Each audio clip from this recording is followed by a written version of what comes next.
జై శ్రీరామ్. శ్రీమాత్రే నమః. శ్రీ గురుభ్యో నమః. 2026 సంవత్సరం మార్చి నెల 11వ తారీఖు ఖగోళంలో గోచారంలో ఒక విశిష్ట అంశం చోటు చేసుకుంటుంది. దేవగురువైన బృహస్పతి వక్రత్యాగం మార్చి 11వ తారీఖు జరుగుతుంది 2026 సంవత్సరం. తదుపరి జూన్ 2వ తారీఖు, జూన్ మొదటి వారం వరకు, మొదటి వారానికి ఆయన కర్కాటక రాశిలో ఆయన బంగారు పాదాన్ని మోపుతున్నాడు. ఈ వక్రత్యాగాన్ని అనుసరించి ద్వాదశ రాశుల వాళ్ళకి, ద్వాదశ లగ్నాల వాళ్ళకి కూడా ఎలాంటి ఫలితాలు ఉండబోతున్నాయో మనం ఇప్పుడు ఒక్కసారి చూద్దాము. బ్రీఫ్గా కొన్ని పాయింట్స్ తెలుసుకుందాము. దీనివల్ల ప్లస్లు ఏంటి, మైనస్లు ఏంటి, అలాగే దీనికి చేసుకోవాల్సిన పరిహారం కూడా మనం చూద్దాం. మేషరాశి మేష లగ్నంలో పుట్టిన వాళ్ళకి తృతీయంలో ఉంటాడు జూన్ వరకు. జూన్ మొదటి వారంలో తృతీయం నుంచి ఆయన చతుర్థంలోకి అడుగుపెట్టబోతున్నాడు. చతుర్థంలో ఆయన అడుగు పెట్టడం అంటే మీకు గృహంలో సుఖ సౌఖ్యాలు పెరుగుతాయి. ఇంట్లో వాళ్ళతో ఏమైనా భేదాభిప్రాయాలు ఉంటే అవి సరవుతాయి. మీ తల్లిగారి అనారోగ్య సమస్యలు ఏవైనా ఉంటే కనుక అవన్నీ సర్దుమణుగుతాయి. కమ్యూనికేషన్స్ రీత్యా మీకు ఏవైనా ప్రాబ్లమ్స్ ఉన్నా కూడా అవన్నీ కూడా సర్దుమణగడానికి ఛాన్సెస్ చాలా ఎక్కువగా ఉంది. కాకపోతే ఈ 3 నెలలు కూడా మీకు ఒక రకంగా చూస్తే గురు భగవానుడు సౌభాగ్య యోగాన్ని ఇస్తూ ఉన్నాడు. ఈ 3 నెలలు సౌభాగ్య యోగం అంటే ఏంటంటే మీకు ఏవైనా రుణ బాధలు ఉంటే వాటిలోంచి గట్టెక్కడానికి అవకాశాలు చక్కగా వస్తాయి. అవకాశాలు వస్తేనే కదా అందిపుచ్చుకొని దానికి రుణ బాధల నుంచి బయటపడేది. అలాంటి అవకాశాలని ఆయన అందిస్తూ ఉన్నాడు. వివాహం కాని వాళ్ళకి వివాహ ప్రయత్నాలు ఏవైనా చేస్తే కనుక అనుకూలంగా సాగుతాయి.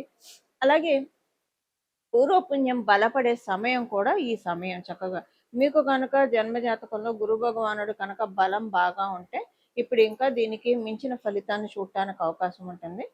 మీ జన్మజాతకంలో ప్రస్తుతము అసలు ఈ గురుబలాన్ని సపోర్ట్ తీసుకోవడం, సపోజ్ మీకు ఏదైనా రాహు భగవానుడు దశ జరుగుతూ ఉన్నా లేదా కేతు భగవానుడి దశ జరుగుతూ ఉన్నా, అంటే కేతు అయినా కొంత పర్లేదు, రాహు దశ జరుగుతూ ఉంటే కనుక పూర్తిగా మీకు వచ్చే గోచారంలో వచ్చే దీన్ని తీసుకునే అవకాశం పూర్తిగా ఉండదు. దానికోసమని ఇప్పుడు ఒక పరిహారం మనం తెలుసుకుందాం. ఈ పరిహారం చేసుకోవడం వల్ల పూర్తిగా ఎలిజిబుల్ అవుతారు గురు భగవానుడు ఇచ్చే ఆశీస్సుల్ని అందుకోవడానికి. ఈ 3 నెలలు కొంచెం రాతకోతలు, మీ డాక్యుమెంట్స్ వీటి విషయంలో జాగ్రత్తగా ఉండండి. కొంత మతిమరుపుతోటి డాక్యుమెంట్స్ ఏవైనా ఇంపార్టెంట్ డాక్యుమెంట్స్ ఏవైనా మిస్ప్లేస్ అవడానికి ఛాన్సెస్ ఉంది.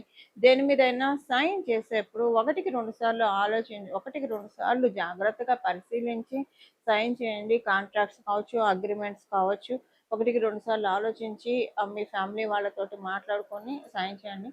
మీరు ఎవరికైనా మెయిల్స్ పంపించేప్పుడు, మెసేజెస్ చేసేప్పుడు, లేదంటే ఏదైనా పోస్ట్ చేసేప్పుడు మీరు పబ్లిక్ ప్లాట్ఫామ్లో కొంచెం చూసుకొని పోస్ట్ చేయండి.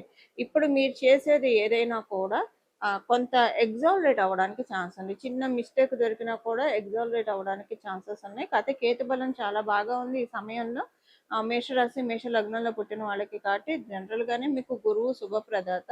అదే ఇప్పుడు మిథున రాశిలో ఆయన మీకు తృతీయ స్థానంలో ఆయన పూర్తిగా యోగాన్ని ఇవ్వలేడు. సౌభాగ్య యోగం అయితే ఒకటి ఇస్తున్నాడు. బట్ ఆయన తృతీయ స్థాన స్థితి అనేది మీకు పూర్తిగా యోగవంతం కాదు. కాబట్టి అంటే ఏ విషయాల్లో మీరు జాగ్రత్తగా ఉండాలి, కమ్యూనికేటర్ రిలేటెడ్ విషయాల్లోనే మీరు కొంచెం జాగ్రత్తగా ఉంటే వచ్చిన ఇబ్బంది ఏం లేదు. మీరు ఎవరితో మాట్లాడేటప్పుడైనా చుట్టాలతో కావచ్చు, మీ ఇంట్లో వాళ్ళతోటి మాట్లాడేటప్పుడు కావచ్చు, ఎవరితోటి మాట్లాడేటప్పుడు కావచ్చు, 1-2 సార్లు చెక్ చేసుకుంటూ మాట్లాడండి. మీరు మాట్లాడే ప్రతి మాట పదార్థాలకి దారితీసే ఛాన్సెస్ ఎక్కువగా ఉంది. తర్వాత మీరే అనుకుంటారు, అంటే ఆ టైంలో మీరు మాట్లాడేస్తారు, మీకు తెలియదు అలా మాట్లాడుతున్నాను అన్నట్టు ఒక మాయలాగా ఉండి జరిగిపోతుంది. తర్వాత మీరు అనుకుంటారు, నేనేనా ఇలా మాట్లాడింది, ఇలా ఎందుకు మాట్లాడాను అని. ఎందుకంటే అక్కడ వాళ్ళు ప్రూఫ్స్తో సహా చూపిస్తారు మీరే ఇలా మాట్లాడారు అని. కాదంటాను కూడా మీరు కూడా ఆశ్చర్యపోతారు, ఏదో శక్తి మీలో దూరి ఇలా మాట్లాడిచ్చిందే ఏంటి, ఎందుకు ఇలా మాట్లాడానని. అందుకని ఏదైనా కూడా అడుసు తొక్కనేలా కాలు కడగనేలా అని మన పెద్దలు చెప్పిన చందాన కొంచెం 1-2 సార్లు మీరు మాట్లాడేటప్పుడు ఆలోచించుకొని మాట్లాడితే వచ్చే ఇబ్బంది అంటూ ఏమీ ఉండదు. ఇవి మేషరాశి మేష లగ్నంలో పుట్టిన వాళ్ళ ఫలితం. ఇప్పుడు చేసుకోవాల్సిన పరిహారం వచ్చి ప్రతిరోజు కూడా సాయంత్రం పూట, ఉదయం పూట, మీకు ఒకవేళ ఉదయం కుదరకపోయినా సాయంత్రం మటుకు స్కిప్ అవ్వకుండా చేయాల్సింది. సాయంత్రం 6 నుంచి 7 లోపల చేయాల్సిన పరిహారం. ఒకవేళ మీరు ఆఫీసులో ఉంటారు, కుదరదు అనుకుంటే ఇంటికొచ్చాకైనా రాత్రి పడుకునే లోపలైనా చేయొచ్చు. పొద్దున, సాయంత్రం 2 పూట్ల చేస్తే మంచిది. కుదిరిన వాళ్ళు, అవకాశం ఉన్నవాళ్ళు ఉదయాన్నే 6-7 లోపల, అలాగే సాయంత్రం 6-7 లోపల. అది కుదరని వాళ్ళు మీరు ఎప్పుడైనా సరే ఉదయాన్నే మీరు స్నానం చేసిన తదనంతరం చేయండి. ఇది వచ్చేసేసి 3 సార్లు చంద్రశేఖర అష్టకం పఠించాలి. చంద్రశేఖర పాహిమాం, చంద్రశేఖర రక్షమాం. ఈ అష్టకాన్ని, చంద్రశేఖర అష్టకాన్ని పఠించడం వల్ల ఇప్పుడు గురు భగవానుడు జీవకారకుడు.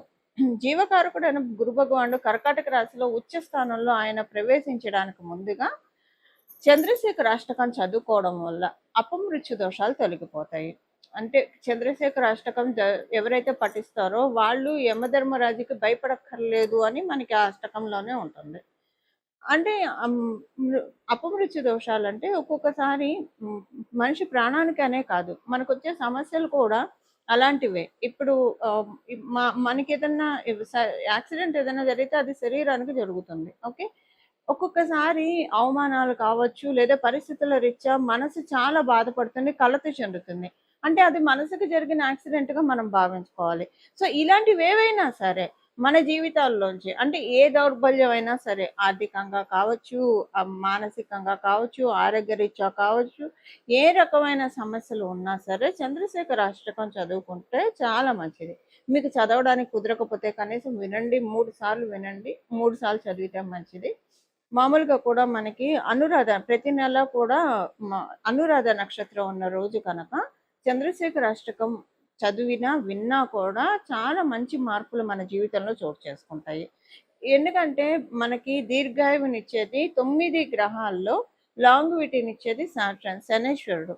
అనురాధ నక్షత్రం శనేశ్వరుడికి సంబంధించిన నక్షత్రం. ఈ నక్షత్రం రోజు అనారోగ్యంలో ఉన్న వాళ్ళు కావచ్చు, లేదా ఆరోగ్యం కోరుకున్న వాళ్ళు కావచ్చు, జీవితంలో అంతా సాఫీగా సుఖంగా సాగిపోవాలని కోరుకున్న వాళ్ళు, ఎవరితోటి ఎలాంటి భేదాభిప్రాయాలు లేకుండా అంతా కూడా చక్కగా మన జీవితం సాగిపోవడానికి ఇలా మనకి రకరకాల కోరికలు ఉంటాయి. అలా ఉన్నవాళ్ళు అనురాధ ప్రతి నెల కూడా అనురాధ నక్షత్రం రోజు ఇది చదువుకుంటే చాలా మంచిది.